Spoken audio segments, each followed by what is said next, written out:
하루 종일 고기 무제한 19달러 99센트. 월요일부터 금요일 런치 스페셜은 9달러 99부터. 전복, 갈비, 랍스터 등 프리미엄 솥밥은 14달러 99센트.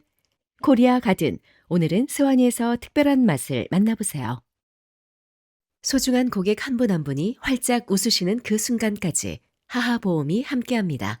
자동차, 주택, 비즈니스, 건강, 생명보험까지 둘루스 H마트몰 청담 2층 고객의 웃음을 지키는 보험 하하 인슈런스.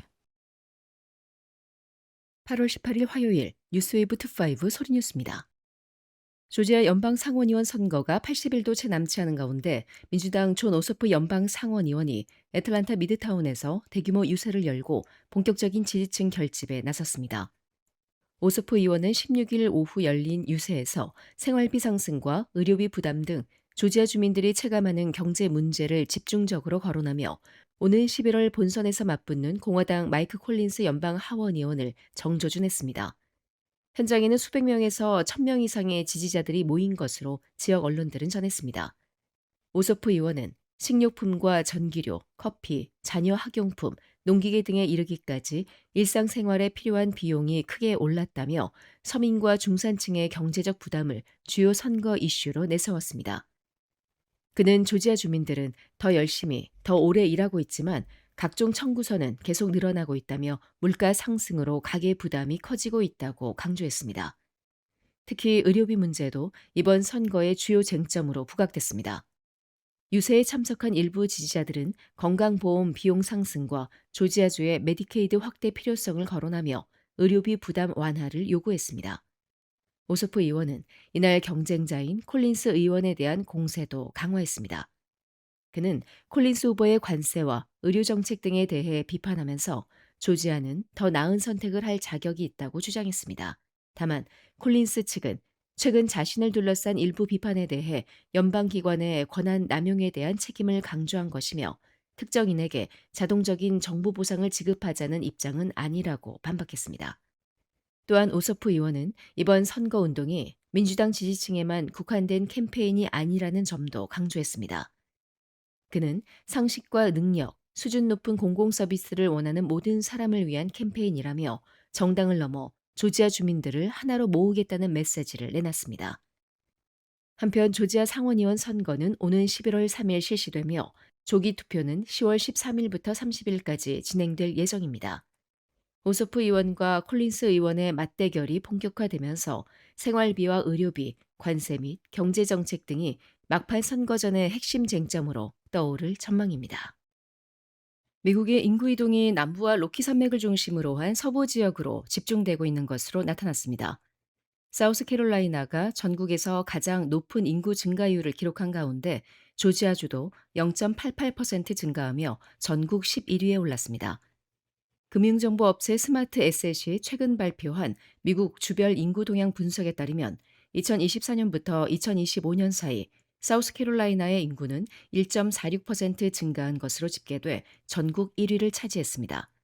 이어 아이다호가 1.44% 증가한 것으로 2위에 올랐으며 노스캐롤라이나가 1.32% 증가해서 3위에 기록했습니다.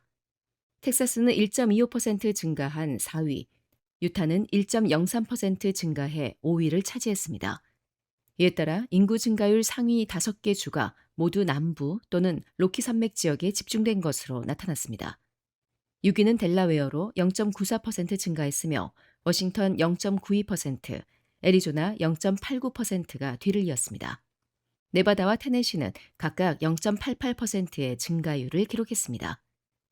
한인들이 많이 거주하는 조지아주도 꾸준한 성장세를 이어갔습니다. 조지아의 2025년 인구는 전년보다 0.88% 증가해 전국 11위를 기록했습니다. 조지아 전체 인구 가운데 5세 미만은 5.67%, 65세 이상은 16.67%였으며 중위 연령은 38세로 조사됐습니다. 특히 조지아를 비롯해 사우스캐롤라이나, 노스캐롤라이나, 텍사스, 테네시, 플로리다 등 남부 지역 상당수가 인구 증가율 상위권에 포함되면서 미국 내 인구 이동의 중심축이 남부 지역으로 이동하는 추세가 이어지고 있음을 보여줬습니다. 반면 미국 내 일부 주에서는 인구 감소가 나타났습니다. 버몬트는 전년 대비 0.29% 감소해 가장 큰 감소율을 기록했으며 캘리포니아를 포함해 모두 5개 주에서 인구가 줄어든 것으로 조사됐습니다. 연령 분포에서도 지역 차이가 뚜렷했습니다. 뉴 잉글랜드 지역은 고령화가 두드러져 메인주의 중위 연령이 가장 높았으며 반대로 유타는 중위 연령 33세로 미국에서 가장 젊은 주로 나타났습니다. 유타의 5세 미만 인구 비율도 6.48%로 가장 높았습니다. 인구 증가는 노동력과 소비시장 확대에 도움이 되지만 주택과 기반시설 부담을 높일 수 있습니다. 반면 인구 감소 지역은 경제 기반이 위축될 수 있지만 주거비 부담이 완화될 가능성도 있습니다. 한편 이번 조사 결과는 미국의 인구 지형이 빠르게 변화하는 가운데 남부와 서부 지역의 성장세가 지속되고 있으며 특히 조지아를 포함한 동남부 지역이 주요 인구 유입 지역으로 자리 잡고 있음을 보여주고 있습니다. 각종 반찬, 도시락, 잔치 음식으로 30년을 지켜온 한국의 맛, 나눔 잔치집 404-543-9113 오늘 식탁이 파티가 됩니다. 한 곳에서 시작되는 안정된 미래, 선우앤선우 종합보험. 애틀란타 부동산 경험이 답입니다. 36년 경력의 켈러 윌리엄스 리얼티, 앤킴 부동산 전문인, 주택매매부터 투자 상담까지 믿고 맡기세요. 770-355-3560. 미국이 신용카드 부채가 1조 2,600억 달러로 늘어난 가운데 장기 연체 비율도 크게 상승하면서 가계의 부채 상환 부담에 대한 우려가 커지고 있습니다. 뉴욕 연방준비은행의 2026년 2분기 가계부채 보고서에 따르면 신용카드 잔액은 전분기보다 210억 달러 증가한 1조 2,600억 달러를 기록했습니다. 전분기 대비 1.7% 증가한 것으로 지난해 기록한 사상 최고치인 1조 2,800억 달러에 근접한 수준입니다. 특히 90일 이상 연체된 신용카드 부채 비율은 1분기 7.6%에서 2분기 12.8%로 크게 상승했습니다. 다만 뉴욕 연은은 신규 연체 발생률 자체는 최근 2년간 비교적 안정적인 수준을 유지하고 있다고 설명했습니다. 고물가와 높은 금리가 이어지는 가운데 신용카드 이자 부담까지 겹치면서 소비자들의 재정 압박도 커지고 있다는 분석입니다. 신용카드는 일반적으로 다른 대출 상품보다 금리가 높아 잔액을 장기간 보유할수록 이자 부담이 빠르게 증가할 수 있습니다. 전문가들은 신용카드 부채를 줄이기 위해 우선 자신의 신용점수와 적용금리를 확인할 것을 권고했습니다. 신용점수가 카드 발급 당시보다 개선됐다면 카드사에 금리 인하를 요청하는 것도 방법입니다. 또 일정 기간 이자가 부과되지 않는 0% 밸런스 트랜스퍼 카드나 상대적으로 금리가 낮은 개인 대출을 이용해 고금리 부채를 재조정할 수 있습니다. 다만 밸런스 트랜스퍼는 수수료와 무이자 적용 기간, 프로모션 종료 후 적용되는 금리를 반드시 확인해야 합니다. 이 부채 상환에 어려움을 겪는 소비자는 비영리 신용 상담 기관을 통해 예산 관리와 상환 계획에 대한 도움을 받을 수도 있습니다. 전문가들은 가능하면 매달 최소 결제 금액보다 많은 금액을 납부하고 여러 카드에 빚이 있을 경우 금리가 높은 부채부터 우선 상환하는 것이 전체 이자 부담을 줄이는 데 도움이 된다고 조언했습니다. 애틀란타 한인회는 지난 15일 애틀란타 한인회관에서 제81주년 광복절 기념식을 열고 순국 선열과 애국지사의 숭고한 희생을 기리며 광복의 정신을 차세대에 계승할 것을 다짐했습니다. 유니스강 한인회 문화분과위원장의 사회와 강신범 이사장의 개회 선언으로 시작된 행사는 국민의례와 애국가 제창, 순국 선열 및 호국 영령에 대한 묵념, 기념사와 축사, 빛으로 이어진 81년 축하 공연, 광복절 노래 제창과 만세 삼창 등의 순서로 진행됐습니다. 박은석 회장은 기념사에서 독립선열들의 숭고한 희생과 정신을 되새기고 이를 미래 세대에 계승하는 경축식이 되길 바란다며 동포들의 소중한 성금과 헌신으로 마련된 한인회관은 특정 세력이 아닌 동포들이 주인이 돼야 한다고 강조했습니다. 이날 브라이언 캠프 조지아 주지사의 제81주년 광복절 선포문과 조지아 주의회의 결의안이 전달돼 행사의 의미를 더했습니다.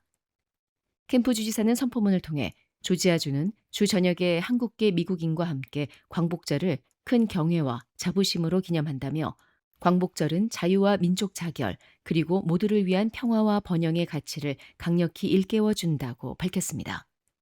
주의회 결의안에는 조지아주와 한국이 맺어온 우정을 증진하고 코리안 아메리칸들의 사회적, 경제적, 문화적 공헌을 인정하며 광복절의 역사적 의미를 함께 기린다는 내용이 담겼습니다. 션 스틸 주 상원의원은 한국의 문화와 투자가 없었다면 조지아주는 오늘날과 같은 발전을 이루기 어려웠을 것이라며 조국의 독립을 위해 싸운 독립운동가들의 애국심과 불굴의 정신은 미래 세대에도 깊은 영감을 줄 것이라고 말했습니다. 특히 이날 한인단체장과 어린이 청소년들이 함께 무대에 올라 독립운동가들의 어록을 낭독하며 선열들의 희생정신을 되새겼습니다. 차세대가 광복의 역사를 직접 배우고 그 정신을 이어가는 모습은 빛으로 이어진 81년이라는 이번 기념식의 의미를 더욱 빛냈습니다. 이어 애틀랜타 한국문화원이 광복절 기념 특별 공연을 선보였으며 한국의 전통 문화와 광복의 기쁨을 담은 무대를 통해 우리 문화의 아름다움과 광복의 의미를 전하며 참석자들의 박수를 받았습니다. 한편 박은석 회장은 구민정 변호사와 함께 한인회관 관련 법정 소송 진행 상황도 설명했습니다. 박 회장은 언제든 대화의 문은 열려 있지만 소송을 통해 끝까지 시시비비를 밝히겠다고 밝혔습니다. 이날 참석자들은 태극기를 흔들며 광복절 노래를 함께 제창한 뒤 힘찬 만세 삼창으로 순국 선열과 애국지사들의 숭고한 희생을 기렸습니다. 이번 기념식은 애틀랜타 한인사회의 상징적 공간인 한인회관에서 세대가 함께 광복의 역사와 자유의 가치를 되새기고 그 정신을 차세대로 이어가는 뜻깊은 자리로 마무리됐습니다.